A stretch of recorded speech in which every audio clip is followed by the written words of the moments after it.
Welcome back to our channel. We are still on question 3. 3C is about weak acid, okay? HCN, okay, and it has a Ka like this, okay?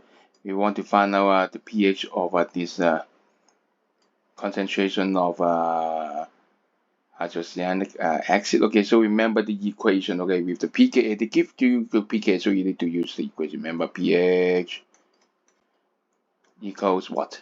Yeah, pKa, and then plus log, okay, A minus over HA, okay?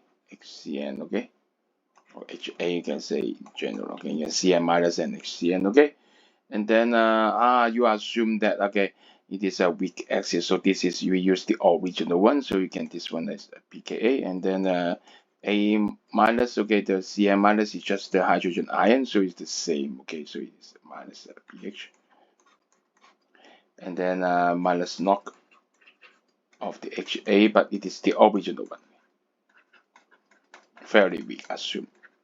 So move one pH to the left hand side. Okay, so you got a 2 pH, and then now it's a substitution time. Okay, okay, pKa. Okay, negative log. Big negative log. Okay, Ka is 6. But remember, don't copy it wrong. Okay, remember, be careful, be careful. And then minus log. We assume equilibrium HA is just weakly dissociate. It's the original one, so 0.202. Okay. Think about any problem. No, then calculation time. Calculator, bring your calculator and find it out. Pause the video and work on it. You can. Welcome back. So the pH after calculation, it should be at 4.95. Okay. Number 2. Okay, state one assumption that made for the calculation in C when you said just a weakly dissociate, or you can just literally really write down the HA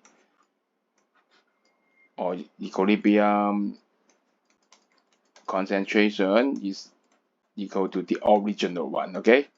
Assume just weakly dissociate. Stay at the composition of a buffer solution containing, remember, it's weak acid and is salt, okay? So it's HCN and CN minus.